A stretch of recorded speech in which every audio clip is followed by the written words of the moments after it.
오늘 말씀의 주제는 하나님이 아시는 시간이라는 주제로 출애굽기 2장 11절부터 25절까지의 말씀을 함께 살펴보도록 하겠습니다. 사랑하는 여러분, 우리 인생에는 이상한 시간이 있습니다. 분명히 하나님을 향한 마음으로 시작을 했는데 결과는 실패처럼 끝나는 시간들이 있을 때가 있다라는 거죠. 좋은 뜻으로 움직였는데 어느 때는 오해를 받고 누군가를 살리고 싶었는데 도리어 내가 무너지고 옳은 일을 하려고 했는데 현실은 더 꼬여버리는 그런 시간들이 어느 때는 찾아올 때도 있다라는 것입니다. 여러분, 고통은 헛되지 않아요 라는 책을 쓰신 엘리자베스 엘리엇 선교사님이 저술한 책이 있습니다. 이 책의 내용은 우리에게 잘 알려진 그 남편의 이야기가 있는데요. 이 남편이 누구냐면 짐 엘리엇이라는 선교사님이십니다. 그분의 순교의 이야기가 담겨져 있어요. 남편 짐 엘리엇 선교사님은 젊고 너무 똑똑하고 유능한 분이셨습니다. 오래 계시지 못했어요. 사진도 있어요. 그가 품었던 선교의 대상은 에콰도르 이 정글 깊은 곳에서 살고 있었던 와오라니라는 족의 선교의 마음을 품고 복음을 들고 가신 겁니다. 당시 이 족은 외부 사람들과 거의 접촉하지 않았고 매우 폐쇄적이었던 사람들입니다. 선교를 시도하는 것 자체가 사실 목숨을 걸어야 되는 20대 때 순교를 당하신 거예요. 그런데 결국 이곳에서 짐 엘리엇 선교사님이 순교를 당하셨어요. 자, 그런데 문제는 이후에 남편의 순교를 듣고 나서 아내 선교사님의 마음이 무너져 내렸다라는 겁니다. 그렇죠. 왜 나에게 이런 일이 생겼는가? 이 일이 도대체 무슨 일인가? 하나님께 묻고 따지기 시작했습니다. 사랑하는 여러분, 그렇죠. 하나님을 모른 채 살다가 당한 고난이 아니잖아요. 자기 욕심을 따라 살았던 그런 결과도 아닙니다. 하나님의 일, 복음의 일을 전하다가 고난을 당한 거, 남편이 순교를 당하는 거, 그러니 낙심이 컸던 겁니다. 이때 낙심하고 있었던 엘리자베스 선교사님의 마음에 하나님께서 이사야 43장의 말씀을 새겨주셨어요. 네가 물 가운데로 지날 때 내가 너와 함께 할 것이라. 아멘. 그래서 남편이 순교당했던 그 선교지에 다시금 이 아내가 선교하러 들어가기 시작합니다. 훗날에 엘리자베스 선교사님은 자신이 경험한 이 사건을 통해서 경험한 하나님에 대한 마음을 이 고통은 헛되지 않아요 라는 책에서 이렇게 이야기를 합니다. 고통이 우리를 무너뜨릴 수는 있지만 동시에 하나님께 더 깊이 나아가는 통로가 되기도 합니다. 하나님께 더 깊이 나아갈 때 하나님을 경험할 수 있는 통로가 되기도 한다라는 거죠. 그래서 고통은 헛되지 않아요 라는 책이에요. 기회가 되시면 한 번쯤 읽어보셔도 좋습니다. 사랑하는 여러분, 가끔은 성도의 삶 속에서 찾아오는 이런 고난들이 정말 설명이 되지 않을 때가 있습니다. 왜 나에게, 우리 자녀에게, 왜 우리 부모에게 왜 이런 일이 생기는가? 이때 하나님께서 좀 설명이라도 좀 해주시면 좋겠는데 답답함을 경험하는 것처럼 침묵하실 때도 있어요. 그런데 여러분, 그 시간을 통해서 하나님은요, 하나님의 방법으로 하나님의 자녀들을 다루시고 빚으시고 만들어 가신다라는 것입니다. 그리고 하나님의 섭리 안에 있는 뜻을 깨닫게 하셔요. 인간적으로 보면 왜 고난이 일어났는가를 생각하는데 결국 그 연단의 시간을 통해서 하나님은 하나님의 섭리를 알게 하셔요. 자, 오늘 말씀이 모세가 바로 그런 시간 속에 있음을 이야기하는 말씀입니다. 여러분, 지난주 모세가 죽음의 강가라고 말하는 어디죠? 나일 강가에 갈대 상자 안에 이제 구원의 방주로 제가 표현을 했습니다. 거기서 건짐을 받는 축복을 너무 아이러니하게 누구를 통해서 받냐면 애굽의 바로의 딸을 통해서 경험을 하기 시작합니다. 그리고 그가 물가에서 건짐을 받은 것처럼 하나님은 그를 앞으로, 우리 잘 알죠? 애굽에서 이스라엘 백성들을 구원할 지도자로 불러주셨다라는 것을 알게 되죠. 상징적으로 보여주시고 또 우리도 이 사건을 다 살펴보았습니다. 그리고 나서 이 11절 오늘 본문의 이야기예요. 이제 스토리가 쭉 이어지기 때문에 이 말씀 속을 한번 들어가 보죠. 11절 그 이후의 사건입니다. 상반절입니다. 말씀을 보시면 모세가 장성한 후에, 여러분 성경은 몇십 년의 세월을 건너뛰었습니다. 사도행전 7장 23절에 따르면 지금 11절에 모세가 장성한 후에 모세의 나이는 40세로 이야기를 합니다. 여러분, 모세의 인생은 크게 세 구간으로 나눠져요. 첫 번째는 태어날 때부터 40세까지 애굽 왕궁에 살았던 시간. 두 번째는 미디안 광야에서 또 40년의 시간을 보내면서 80세가 되죠. 그 후에는 120세까지 하나님의 부르심을 따라서 이스라엘을 이끌어가는 이 세 구간의 시간들이 있습니다. 오늘 본문은 그 첫 번째 시간이에요. 40년이 끝나는 그 시점에 시작을 하고 있습니다. 모세는 바로의 딸에게 입양되어서 애굽 왕궁에서 자랐습니다. 그리고 애굽의 모든 학문과 지혜를 배웠어요. 자, 그 반면에 애굽 사람들 말고 그곳에 누가 살고 있습니까? 이스라엘 사람들이 살죠. 이스라엘 사람들은 노예 민족이었습니다. 짐승처럼 부림을 받고 고된 노동에 짓눌려 살아가고 있는 삶이 계속 이어지고 있었다라는 거죠. 자, 그런데 오늘 본문에 놀라운 것은 40년이 지난 이 시점에 모세가 자신의 정체성을 애굽 사람이 아니라 히브리 사람으로 가지고 있다라는 것을 오늘 본문에서 소개하고 있다라는 거예요. 자, 여러분, 이 이야기는요, 지금 갑자기 나오는 이야기 아닙니다. 1장에서 이미 나온 이야기죠. 하나님의 사람들은 몇백 년이 지나도 세상과 어떻습니까? 섞이지 않아요. 동화되지 않습니다. 그래서 애굽 왕이 처음부터 이스라엘 백성들을 1장, 2장에서 보면 계속 핍박하고 학대하고 차별했던 이유는 자기 백성이 되지 않기 때문이에요. 여러분, 우리는 이 세상을 살아가지만 우리는 이 세상 사람들이 아닌 줄 믿습니다. 섞이지 않아요. 섞여서도 안 되고요. 그래서 우리가 세상 가운데 살아갈 때 세상 사람들이 믿는 사람들을 그렇게 좋게 여기지 않죠. 모세가 왕궁에서 40년을 살았는데요, 그는 자신의 뿌리를 놓치지 않습니다. 애굽에서 옷을 입었어요. 애굽의 문화를 배웠고 애굽의 언어를 배웠습니다. 그의 마음 깊은 곳에 이런 문화가 자리 잡아야 되는데 여전히 그의 정체성은 이스라엘, 하나님 백성의 정체성을 가지고 살아갑니다. 그래서 성경은 이렇게 말해요. 자, 이제 11절 전체 읽어보겠습니다. 읽겠습니다. 모세가 장성한 후에 한 번은 자기 형제들에게 나가서 그들이 고되게 노동하는 것을 보더니. 아멘. 여러분, 여기서 중요한 두 가지의 표현이 나오는데 하나는 뭡니까? 자기 형제예요. 자, 성경은 이스라엘 백성들을 그냥 히브리 사람이라고 부르지 않고요. 자, 모세의 시선으로 그들을 뭐라고 표현했어요? 자기 형제라고 표현하고 있어요. 모세에게 그들은 남이 아닙니다.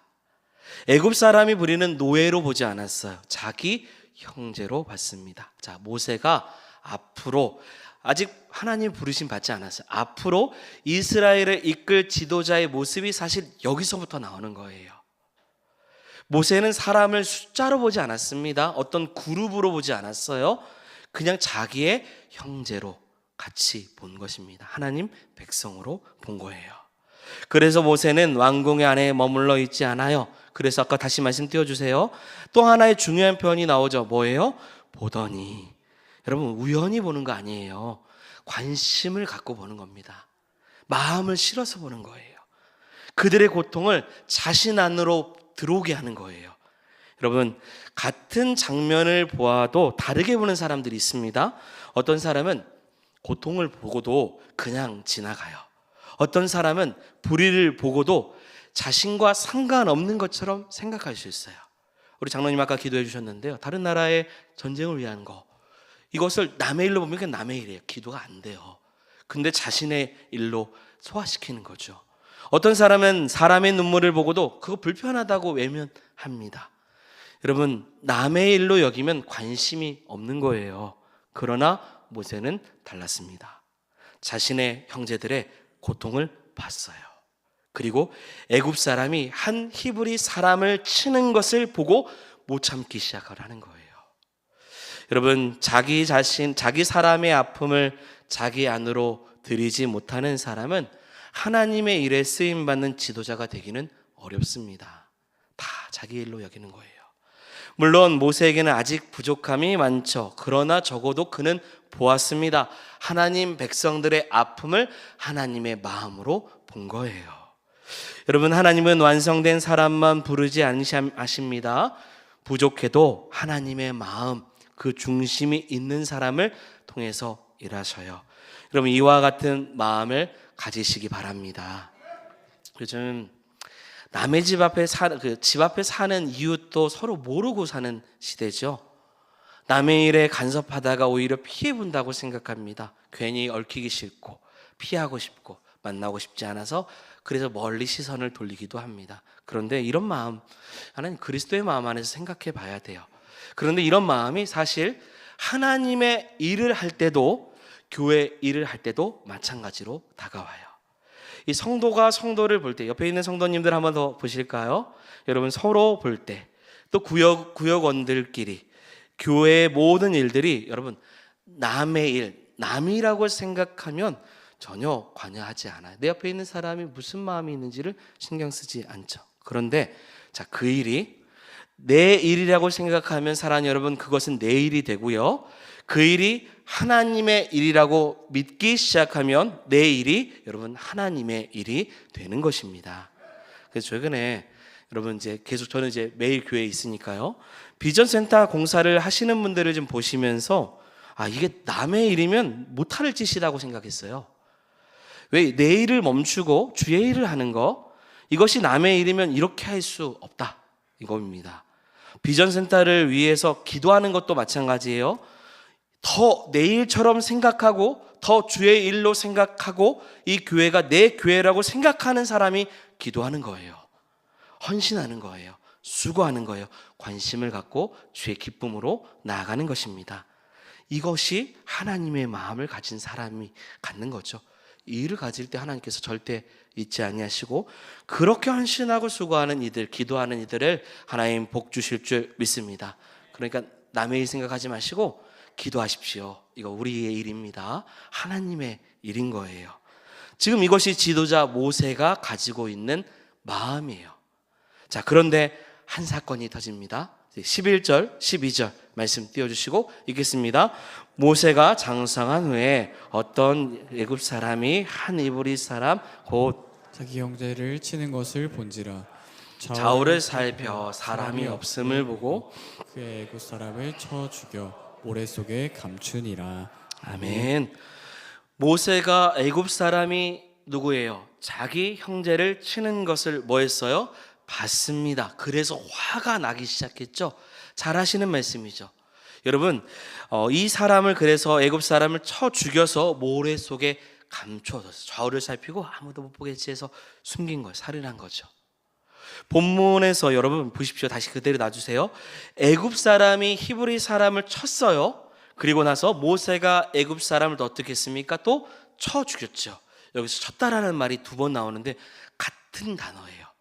이게 무엇을 의미하냐면 지금 애굽 사람이 했던 폭력이 가벼운 구타의 폭력 정도가 아니라는 거예요.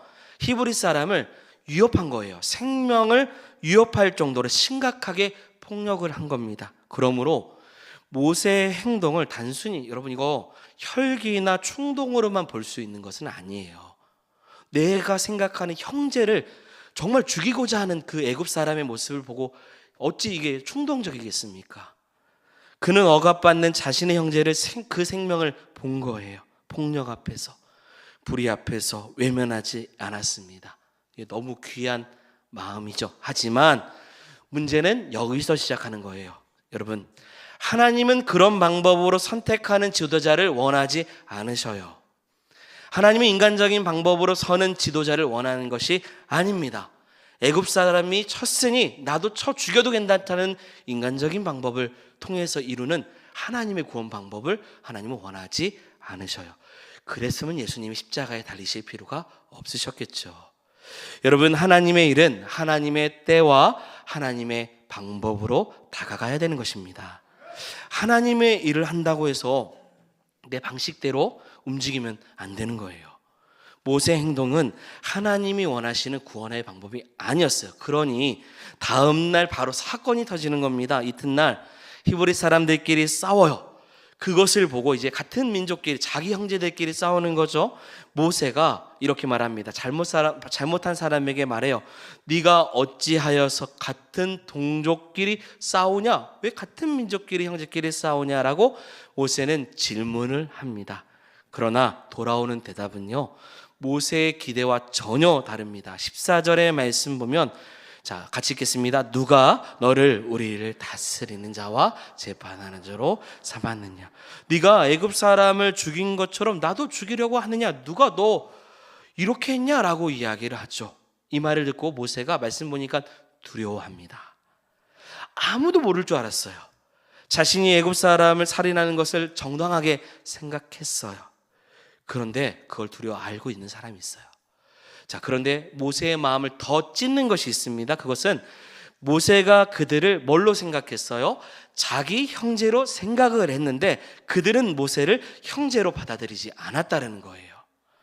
이는 모세의 입장에서는 굉장히 배신처럼 느낄 수밖에 없습니다. 나는 너희를 형제라고 생각했는데 너희는 나를 누구로 여기고 있느냐는 거예요.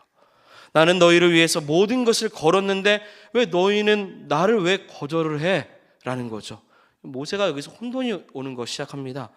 자신은 히브리 사람, 이스라엘 사람, 하나님 백성이라고 생각을 했어요. 그러나 그들은 모세를 이스라엘 사람 그리고 지도자로 여기지 않은 거예요.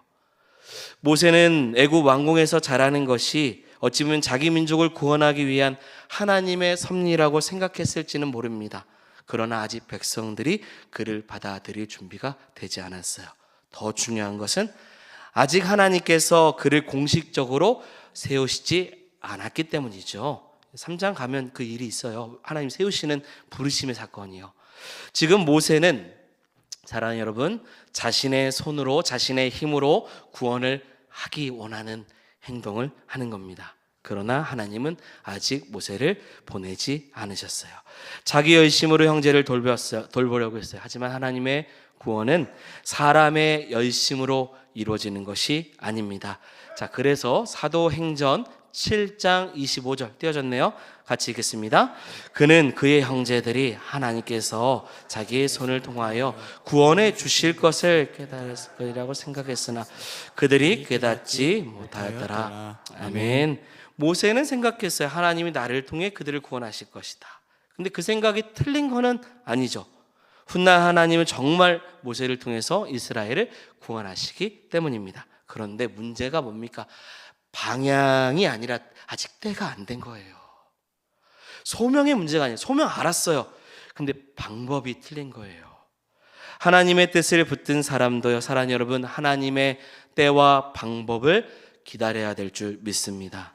하나님이 주시는 비전이라면요, 여러분 그 비전은 하나님의 시간 안에서 익어가야 되는 거예요. 내가 만들어가는 거 아닙니다. 모세는 아직 왕궁의 사람이에요. 아직 자기의 힘으로 해결하려고 해요. 아직 뭐가 없습니까? 지팡이가 없잖아요. 목자 아닙니다. 아직 하나님 앞에 뭘 못 벗었어요? 신을 벗지 못했어요. 아직 나는 할 수 있다 해서 나는 할 수 없습니다. 주님이 하셔야 됩니다. 그 자리로 아직 내려오지 못했어요. 그러니 모세가 무너진 겁니다. 그리고 이 일로 인해서 애굽 왕 바로가 알았어요. 이로 인해서 바로는 모세를 죽이려고 합니다. 모세는 결국 애굽을 떠나 미디안으로 도망가죠. 이 일로 여러분 잘 생각해 보십시오. 애굽 왕궁에서 지냈던 몇 시간이죠? 40년의 그 시간이 한순간에 다 무너져요. 이제 공주의 아들이 어떻게 돼요? 도망자가 되었습니다. 세상의 지혜를 배운 사람이 나그네가 되어버렸어요. 그리고 곧바로 애굽에서 도망친 모세는 미디안 땅에 이르렀고 한 우물가에 앉았습니다. 그곳에서 미디안 제사장의 7딸이 양떼에게 물을 먹이는 그 모습을 보기 시작해요. 자, 그런데 이 사건도 이제 계속 보는 거예요. 목자들이 와서 그들을 쫓아냅니다. 자, 약한 자들이니까 밀려나기 시작해요. 힘 있는 자들이 힘 없는 자들을 밀어내기 시작해요. 자, 이때 모세가 또 일어나기 시작해요. 그리고 돕습니다. 17절의 말씀 같이 읽겠습니다. 목자들이 와서 모세가 일어나 그들을 도와 그 양떼에게 먹이니라. 여기서 주목해야 될 단어가 뭐냐면 모세가 일어나 그들을 뭐 했어요? 도왔다라는 거예요. 왜냐면요, 이 단어가 구원의 의미가 있기 때문이죠. 그래서 여기 17절인데 여러분 19절에 보면 딸들이 아버지에게 이렇게 말해요. 한 애굽 사람이 우리를 목자들의 손에서 뭐 했냐면 건져내고 했어요. 건져내고. 여러분, 건져내고 구원의 의미죠. 근데 놀랍게도 모세의 이름이 뭡니까? 건져냄이에요. 물가에서 건져낸 거예요. 분명히 애굽에서 모세는요, 구원자 행세를 했지만 실패했어요. 그러나 미디안 우물가에서 성경은 다시 모세를 뭔 모습으로 보여줘요? 구원자의 모습으로 보여줍니다. 그는 여전히 약한 자들, 부당한 자들에게 지금 밀려나고 있는 그들을 외면하지 않아요. 그래서 일어났어요. 개입합니다.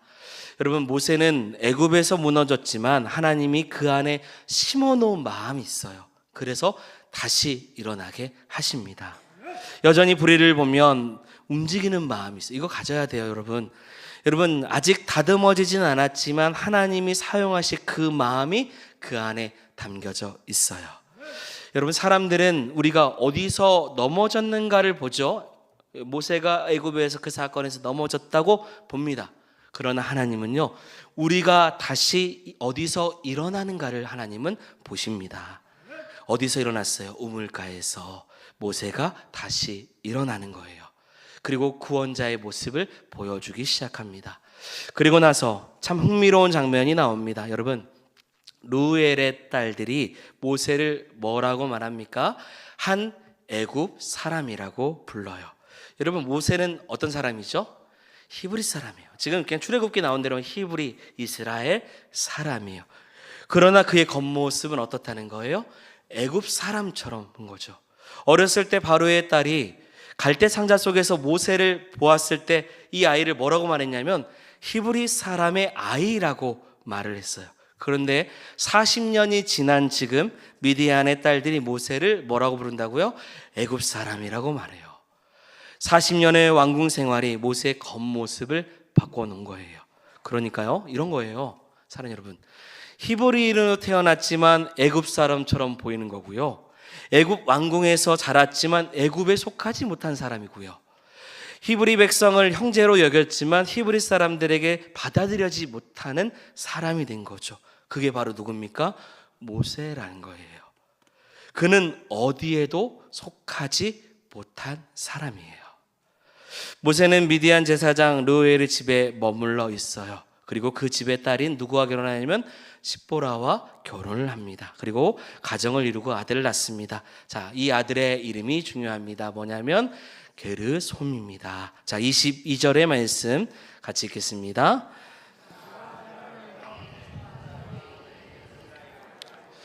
내가 타국에서 나그네가 되었음이라 하였더라. 아멘. 성경에서 이름은 신앙이 담겨져 있어요. 고백이 담겨져 있습니다. 부모의 삶이 담겨져 있어요. 모세가 아들의 이름을 게르솜이라고 지은 것은 모세의 인생을 말하는 겁니다. 그 인생이 뭡니까? 게르솜, 내가 타국에서 뭐가 되었어요? 나그네다, 나그네. 사실 여러분, 어떤 아버지가 아들의 이름을 나그네라고 짓겠습니까? 그런데 모세가 그렇게 지었다라는 것은 그 마음에 그 깊은 쓰라림이 있어요. 애굽에도 안 되고 히브리도 안 되고 미디안 땅에 있어도 자신은 어디에도 속하지 못한 나그네예요. 나는 어디에 속한 사람인가? 나는 누구인가? 내 인생은 어디에서 여기서 끝나는 것인가? 사랑하는 여러분, 저는 이렇게 묵상해 봤어요. 우리에게도 여러분 게르솜의 시간이 있습니다. 나는 분명히 열심히 살았는데 어느 순간 내가 어디에 서 있는지 모를 때가 있어요. 내 정체성이 흔들리고 내가 속한 자리가 낯설고 내가 지나온 시간이 낭비처럼 느껴질 때가 있습니다. 예전에는 무엇인가를 좀 할 수 있을 것 같았는데 지금은 아무것도 아닌 사람처럼 느껴질 때가 있어요. 그 시간이 게르솜의 시간이에요. 나그네 시간이죠. 여러분, 그러나 기억하십시오. 하나님은요, 그 나그네의 시간도 버리지 않으신다는 거예요. 하나님은 그 시간을 다 보십니다. 모세에게 미디안은 실패의 장소처럼 보였지만 하나님께서는 이 미디안 광야의 40년의 시간을 그에게 준비하는 시간으로 삼기 시작을 하셔요. 여러분, 마크 브로갑 목사님께서 쓰신 기다림은 낭비가 아니다 라는 책이 있습니다.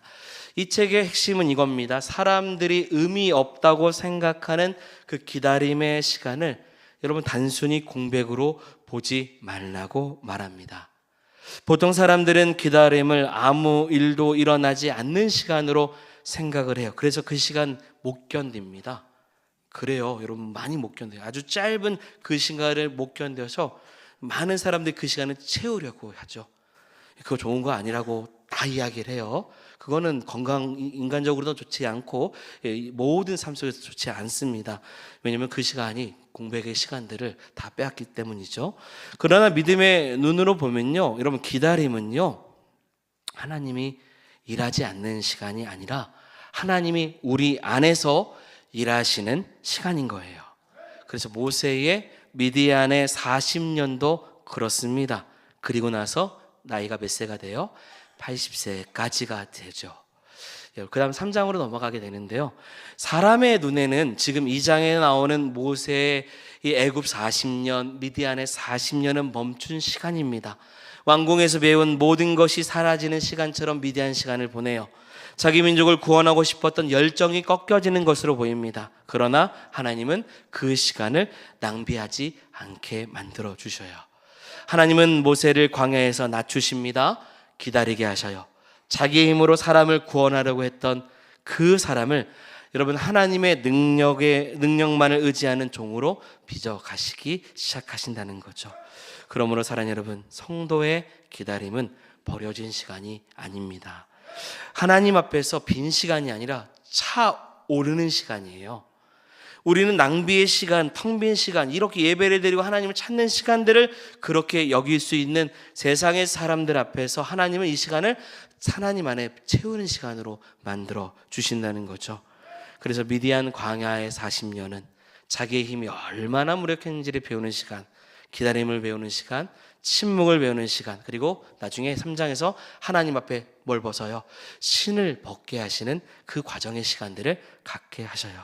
사랑하는 여러분, 하나님은 사람을 급하게 쓰지 않으셔요. 깊이 빚으십니다.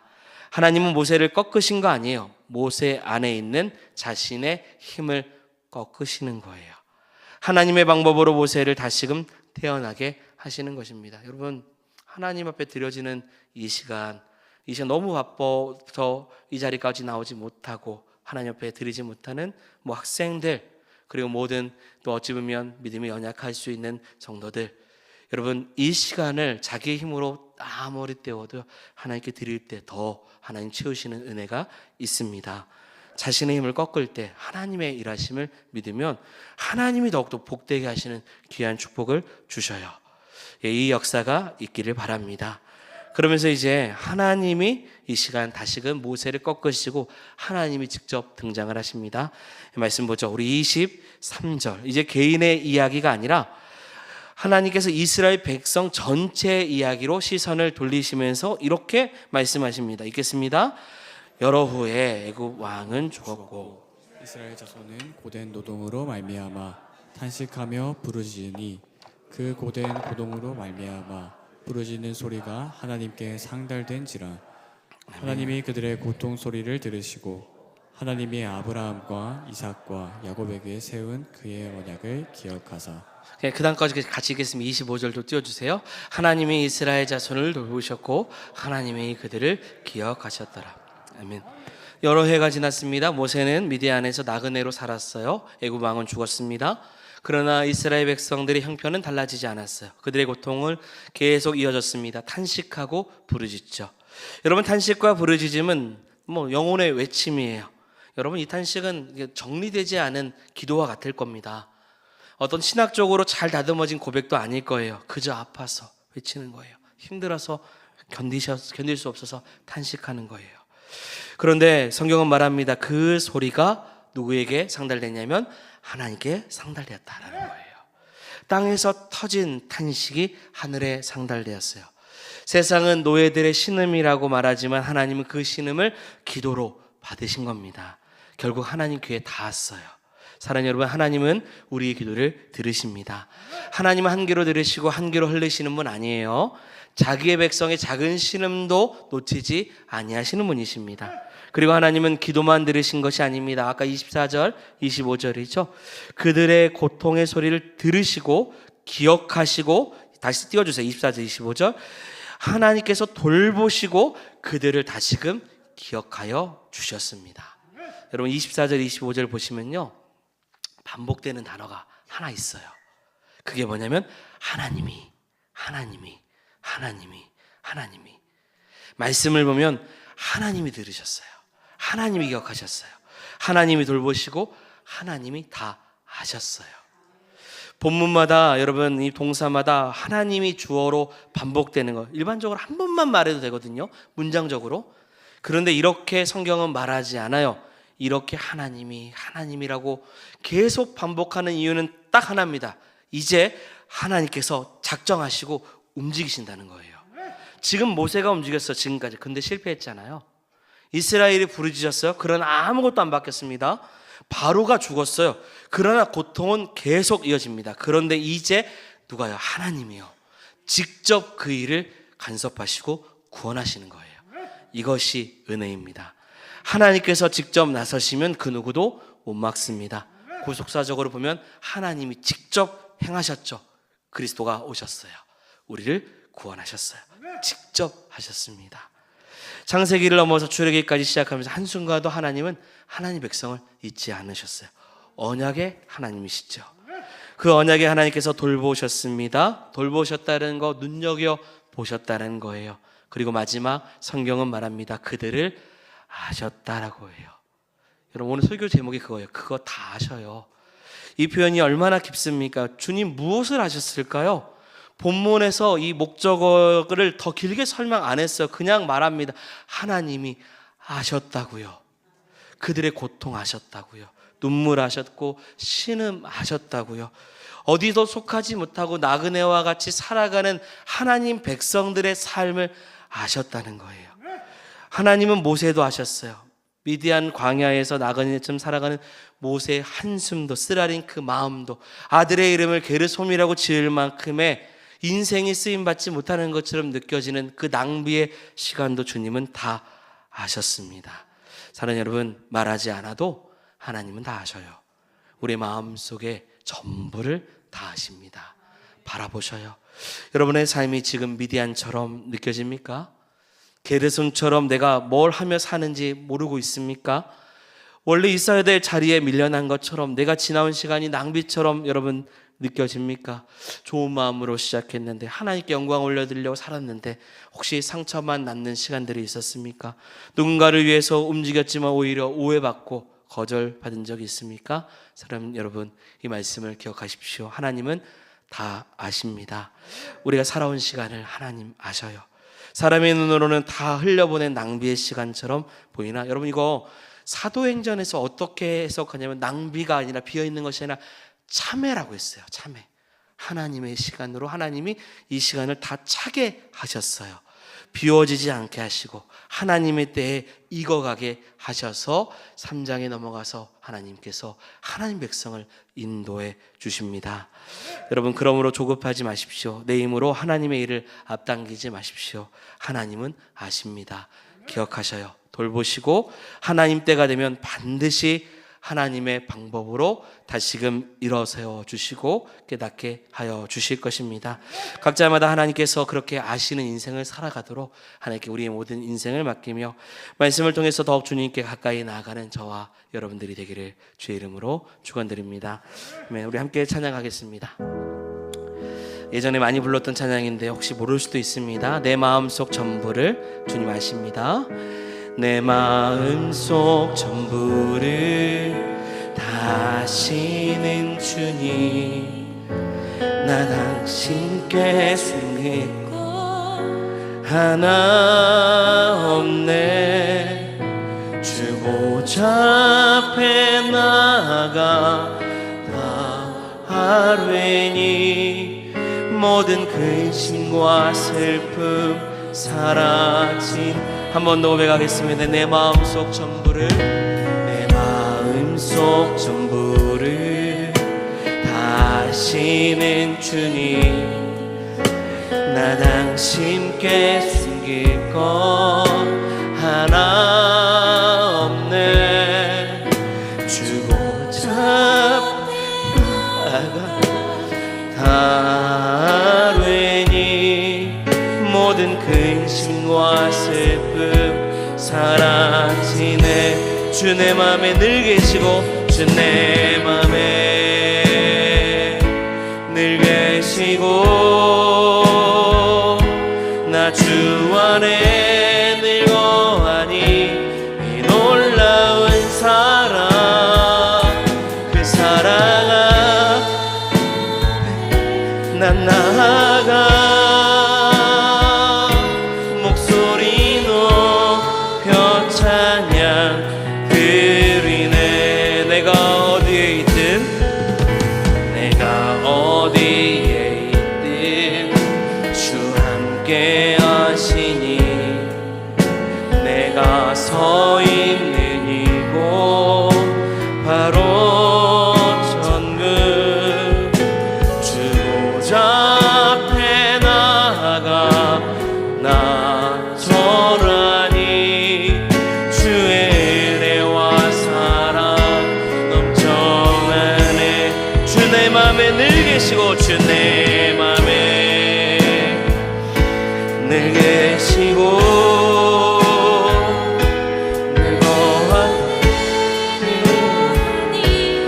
놀라운 사랑, 그 사랑 앞에 나 나아가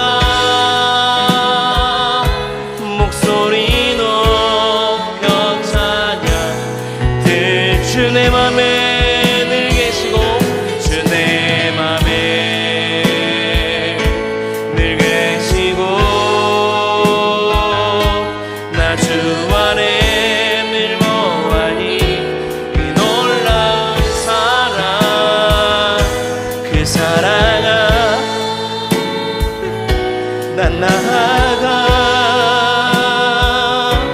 목소리 높여 찬양 드리네.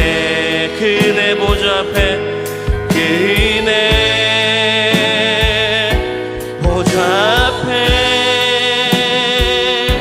난 나아가 경배 드리네. 그네 보좌 앞에 난 나아가